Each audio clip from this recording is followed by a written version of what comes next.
J'aimerais faire une vraie rencontre, mais j'ai été déçu par l'application Marianne imposée à tous les célibataires. En calculant le taux de synchronisation entre les individus, l'appli fait se rencontrer des gens compatibles.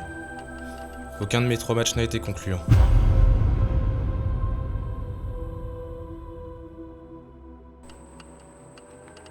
Par contre, l'État a collecté beaucoup de données sur moi. Et ça, je n'apprécie pas trop. Jérémy, il te manque des relations sociales et de l'activité physique. Je te recommande la petite boulangerie artisanale chez Loupin. Ce que Jérémy ne sait pas, c'est que la recommandation faite par Sophie, son IA conversationnelle, a été initiée par l'algorithme de Marianne, l'application lancée par l'UEG pour relancer la natalité et qui calcule un match entre lui et Lou, la gérante.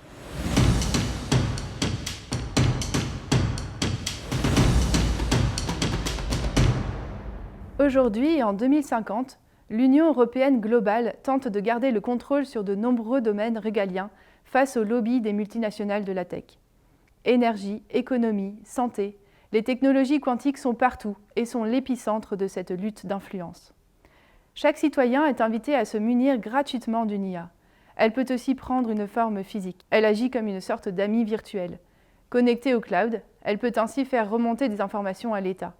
En retour, l'État peut cibler des messages personnalisés et guider les politiques sociales, comme par exemple booster la natalité de son pays. Ce que je trouve intéressant dans ce scénario, c'est qu'il y a une omniprésence dans la vie quotidienne des technologies quantiques et de l'intelligence artificielle. Donc, ça fait vraiment partie du quotidien des individus qui sont tous connectés à ces technologies.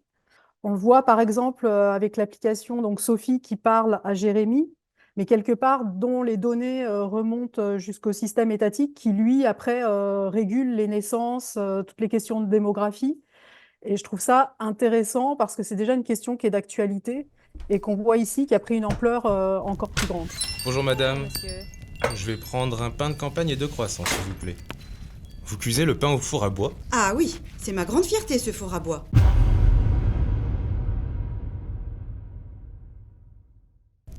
Même si c'est foutu technocrate, essayez de me l'interdire parce que ça pollue. Une véritable plaie si vous voulez mon avis. Comment ça, une plaie? Vous aimeriez vous lever à 5h du matin pour travailler et découvrir que votre four électrique est limité en température? Ou carrément déconnecté à distance sans même avoir été prévenu? Je vis comment, moi? Si un jour sur 3 je ne peux pas fabriquer mon pain, je n'aurai plus de clients. Ils se feront livrer par une de ces maudites multinationales qui gèrent les coupures de systèmes non essentiels. Et on nous dit que c'est pour réduire l'impact environnemental. Mais ces compagnies polluent encore plus. Alors qu'avec mon four à bois, je maîtrise mon activité et tous mes produits sont locaux.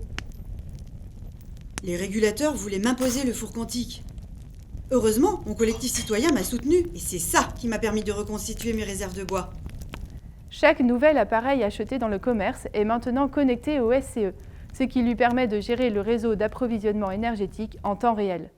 Ainsi, en cas de pénurie ou de stress énergétique, l'État peut arbitrer à distance en priorisant l'alimentation en énergie des hôpitaux, des foyers équipés de respirateurs individuels, au détriment d'activités reconnues comme non essentielles. Le deuxième aspect qui m'a intéressé concerne l'éthique. Quand on parle d'éthique, on parle de valeurs. Une valeur, c'est ce qui est important pour nous pour aller vers le mode de vie que l'on souhaite. Repérer différentes tensions, vie privée, bien-être collectif, réel, virtuel, local, mondial. Il y a aussi toutes les tensions autour de liberté individuelle et, discours autour de l'équité et de l'accès aux ressources. Jérémy ne se demande pas si Sophie, ce qu'elle lui dit est une information vraie ou fausse. Par contre, ce qui va être intéressant, c'est vraiment de se poser la question de qui fournit cette information et avec quelle intention. Ici, les IA participent à la prise de conscience des enjeux environnementaux chez les citoyens et influencent ainsi l'action collective. Aujourd'hui, la plus grande majorité des citoyens a sa propre IA. Malgré des échanges quotidiens avec leur IA conversationnelle, les citoyens sont de plus en plus isolés. Ils lui reconnaissent une utilité sociale et les considèrent parfois avantageuses pour l'individu, même s'ils reconnaissent perdre un peu de leurs libertés individuelles. Enfin, le troisième point qui m'intéresse, c'est ce qu'on appelle, nous, l'économie de la promesse. Donc, c'est d'observer tous les discours qui sont fournis autour de ces technologies pour justifier leur investissement massif et pour donner du sens aussi à leur développement, voire créer un système de contrôle plutôt coercitif et le justifier d'une certaine manière.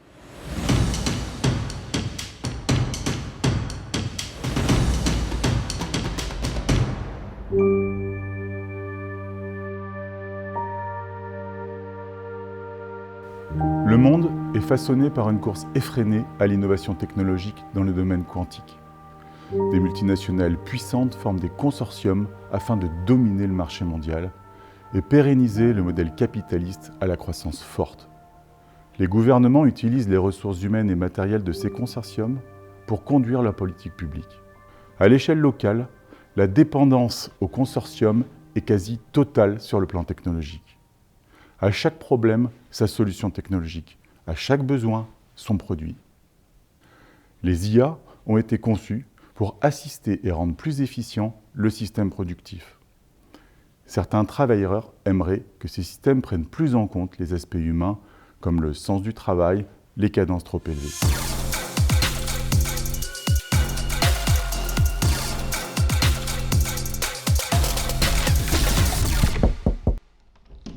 Han, entrez. Installez-vous, je vous en prie.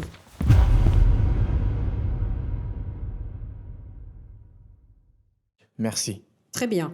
Commençons, si vous n'y voyez pas d'inconvénient. Han, que pouvez-vous nous dire du module santé du logiciel de gestion de la performance globale que vous testez depuis 15 jours?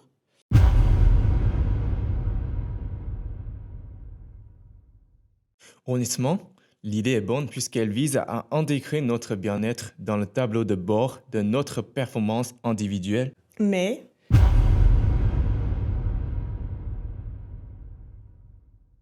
la mise en œuvre est foireuse. comment ça, foireuse? Eh bien déjà, il faut accepter d'avoir un capteur quantique inséré dans une veine du bras sous peine d'être licencié pour incapacité. Mais sans cela, on ne peut pas suivre votre état de santé, Han.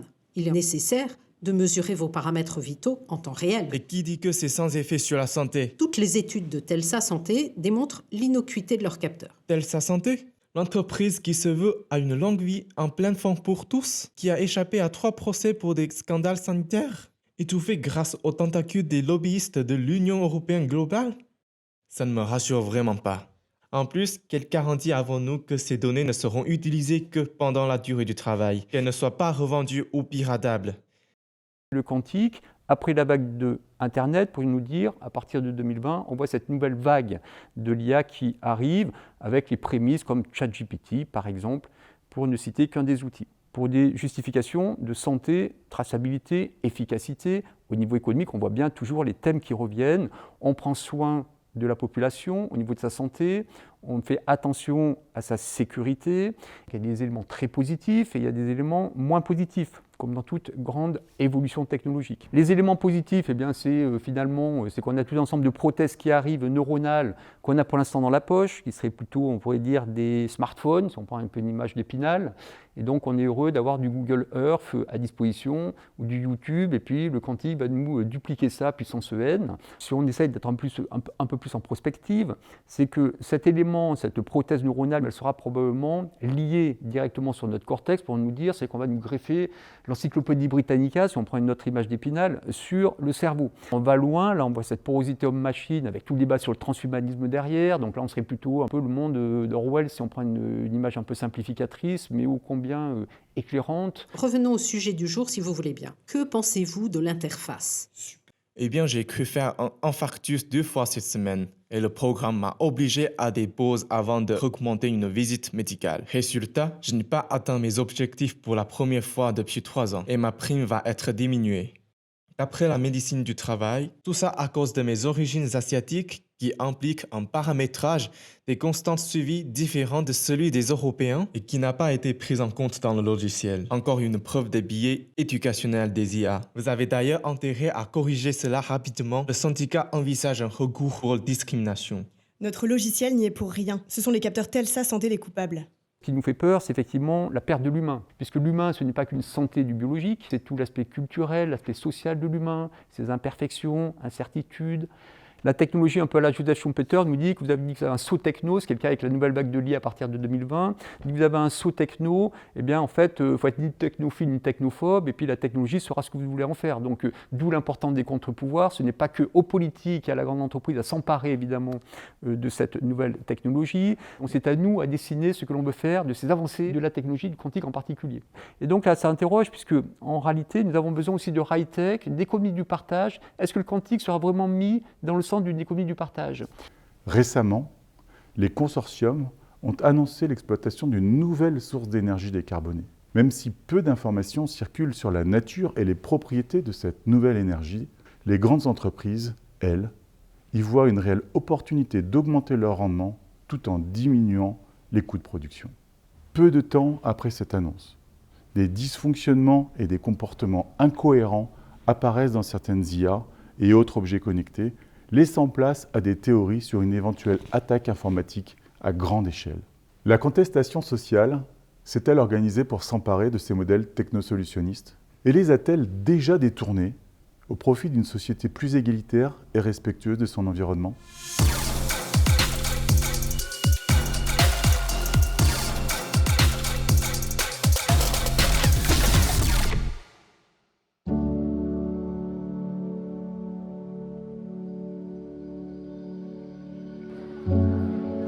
Le maire de la commune ouvre la séance devant une salle comble. L'édile est ingénieur en informatique quantique à la retraite. Le public est composé de tous les maires des taïgas concernés par des cas de malades, du maire du taïfa grenoblois, de l'avatar de Caille, du directeur de l'exploitation de la centrale et de son responsable environnement santé. Et enfin, des malades, ce qui représente une bonne centaine d'individus.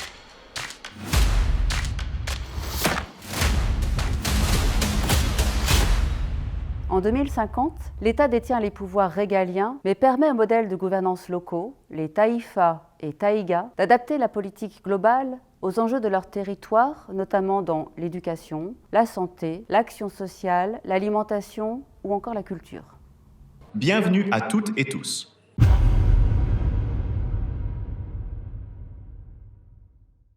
Nous sommes réunis aujourd'hui pour évoquer les cas d'atteinte à la santé de certaines personnes et leurs liens supposés avec la mise en service de la microcentrale à fusion de Grenoble sur le territoire du taïga du Vercors. En tant qu'IA autonome, je serai garante de l'impartialité et de la véracité des données produites par chaque partie.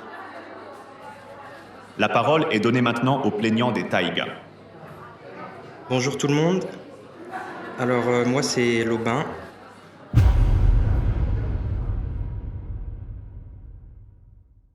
Donc depuis 6 mois, soit 4 mois après la mise en service de la centrale, je rencontre de plus en plus de difficultés motrices alors même que j'ai toujours été en pleine forme et je pratique du sport au quotidien et je mange sainement.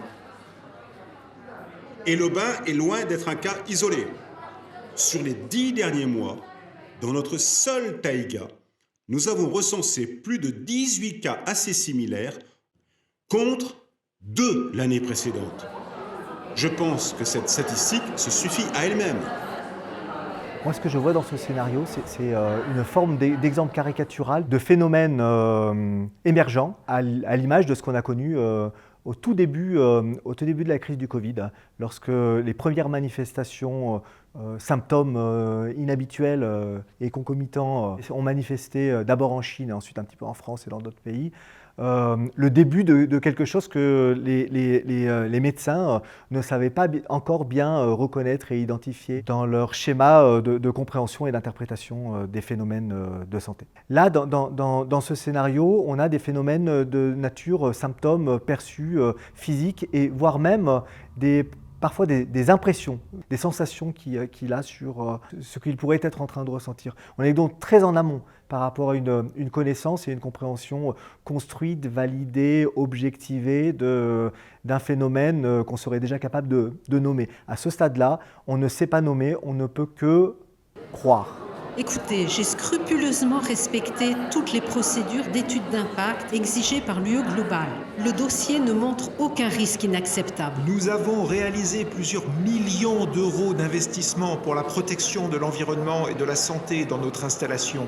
On a 2 systèmes d'interprétation dominants, 2 gros storytelling. L'un qui est plutôt orienté la technologie source du mal, et l'autre en revanche qui est plutôt à la recherche de la technologie comme une solution peut-être salvatrice, en tout cas une trajectoire nécessaire et utile.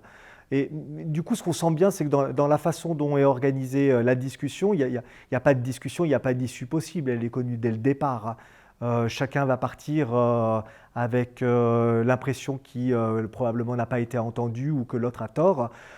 Il manque tout l'outillage méthodologique ici qui puisse permettre, si les deux parties sont raisonnées et raisonnables et qu'elles veulent essayer de trouver ensemble du sens et une réponse à cette situation, qui puisse leur permettre d'évaluer ensemble la situation. Notre processus industriel est fiable en plus d'être indispensable à l'alimentation des réseaux d'énergie du Taïfa.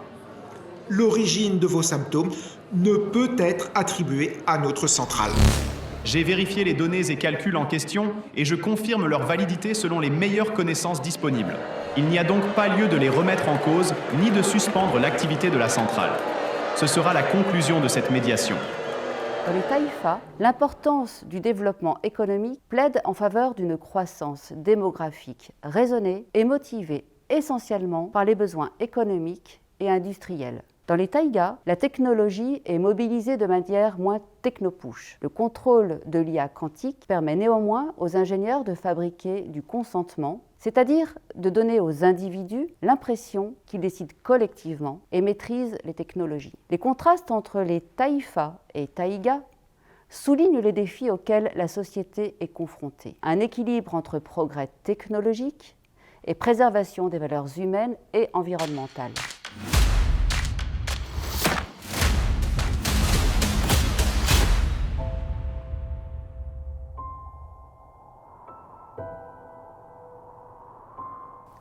Aujourd'hui, des collectifs de citoyens se sont formés localement avec la volonté de réorganiser leur façon de faire société et maîtriser la place des technologies quantiques diffusées par les modèles dominants. Certains collectifs privilégient la préservation de l'environnement alors que d'autres protègent leurs avantages sociaux. L'utilisation des technologies quantiques est de fait contrastée. Elle renforce un mode de vie privilégié pour certains, là où elle promeut des valeurs humanistes pour d'autres.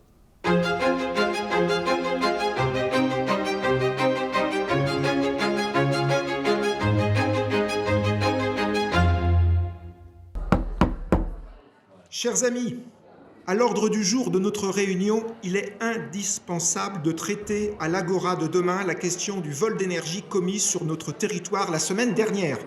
Plusieurs batteries de stockage de l'électricité produite par nos panneaux solaires, nos éoliennes et nos barrages ont été siphonnées de leurs réserves par une bande de repiqueurs d'origine indéterminée. Bien que je les soupçonne de revendre le produit de leur larcin au collectif DEX, qui consomme toujours plus qu'il ne produit. Oui, je sais. Mais l'objectif est de nous faire indemniser par l'Agora, pas de clouer au pilori cette communauté voisine, même si elle le mériterait.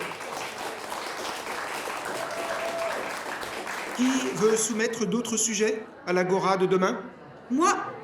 Oui, Lou, on t'écoute. On veut m'interdire d'utiliser mon four à bois et m'obliger à le remplacer par des fours électriques pour faire cuire mon pain. J'y suis fermement opposée, à cause des coupures de courant imposées par le régulateur.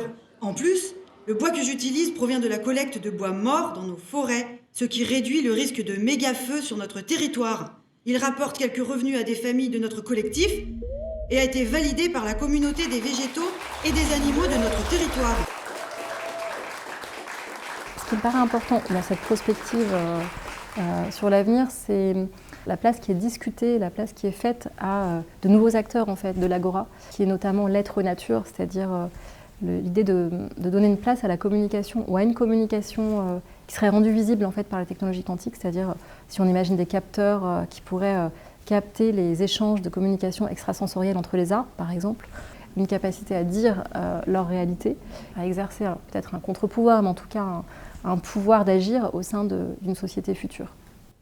L'Agora quantique est un métavers où les représentants de chaque collectif se réunissent pour faciliter la communication et les décisions entre les espèces. Les différents langages du vivant, animaux, végétaux, humains, sont décodés grâce aux ordinateurs quantiques toujours plus puissants.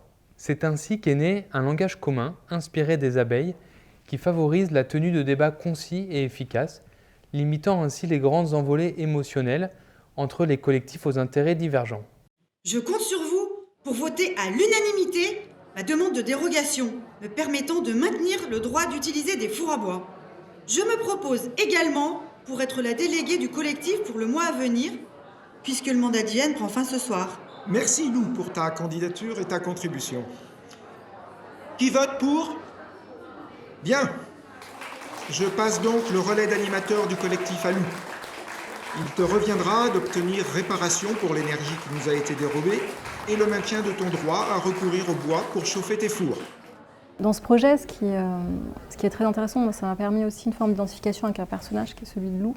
C'est la manière dont une femme peut être à la fois dans des questions quotidiennes, écologiques. Je trouvais qu'il y avait une forme d'identification possible avec la femme contemporaine. L'idée qu'elle est dans un mouvement, et ce projet nous amène à penser ce mouvement, c'est-à-dire qu'on est en train de vivre aujourd'hui et qui possiblement peut, on le souhaite, se réaliser, qui est, je dirais pas l'aplanissement de la valeur, de ce qu'on appelle la valeur différentielle, pour reprendre un terme de Françoise Héritier, entre les sexes, mais d'aller vers justement une valeur égalitaire entre les hommes et les femmes, où un homme peut passer le relais à une femme, puisque le président de l'Agora est un homme et il lui dit tu vas devoir nous représenter, enfin tu vas représenter, et tu dois porter une parole qui n'est pas seulement la tienne, mais celle d'un collectif. Et on peut imaginer donc cette légitimité que les femmes pourraient avoir à porter haut et fort la voix des causes qui les animent, et avec leur sensibilité, avec leur manière de créer. C'est ça qui est très intéressant dans cette agora du futur. Bien que cette agora quantique soit un instrument de gouvernance démocratique, les inégalités persistent. Les collectifs de citoyens aisés se retranchent dans des ghettos, tandis que d'autres collectifs cherchent une société écologique.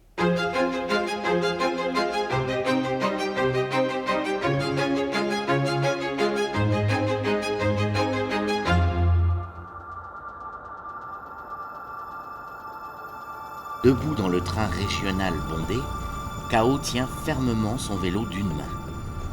Yael a quitté famille et confort pour vivre avec d'autres jeunes antisystèmes dans les contreforts de la Chartreuse, où ils ont établi leur camp à la frontière entre le taïga de Chartreuse et le taïfa de Grenoble. En arrivant dans le camp de fortune fait de tentes individuelles, il installe ses panneaux solaires pour recharger son vélo et son chien Gax, frétille à l'idée de cette future connexion à venir. Oh non, Gax, encore une attaque informatique.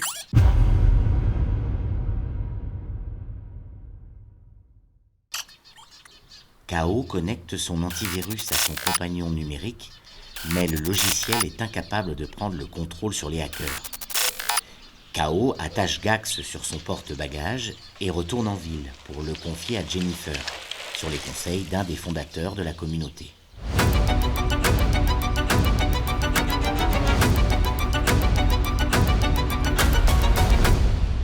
En 2050, de nombreuses communautés autonomes se sont formées, cherchant une alternative au système politique et économique dominant. Regroupements physiques ou virtuels, tous partagent une vision idéologique, voire spirituelle, d'un projet de société qui leur est propre. La communauté Gaïa, grand amour intemporel algorithmique, promeut le bien-être du vivant. Cette communauté adopte des technologies quantiques pour garantir son autonomie face aux systèmes énergétiques globaux, tout en cherchant à désintoxiquer ses concitoyens d'une trop forte exposition aux nouvelles technologies par la décroissance et les low-tech, pour assurer aussi sa crypto-invisibilité vis-à-vis des autres communautés. Ce qu'on observe là, c'est un réel paradoxe, parce que la technologie quantique pourrait aider au développement du bien-être, d'une nature qui est vue comme fondamentalement bonne. Il faut rechercher des experts technologiques pour sortir de la dépendance technologique. Trouver un équilibre entre les avantages technologiques et la préservation des droits et de la dignité des personnes, c'est un défi important pour le développement de ces technologies. Et pourquoi ?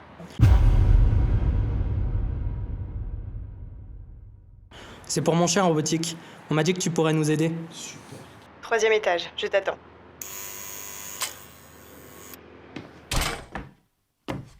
Salut, je m'appelle K.O. et c'est mon chien Gax qui a un problème. Salut K.O., moi c'est Jennifer. D'habitude, mon antivirus suffit à contrer les intrusions, mais cette fois non. Tu peux nous aider ? On va voir ça tout de suite. Jennifer branche un câble sur une prise connectique de Gax et se met au travail pendant que K.O. s'interroge sur la présence de Jennifer au sein de la communauté. Elle vit en ville, elle est équipée de plein de technologies quantiques et travaille pour une grande société privée, de toute évidence.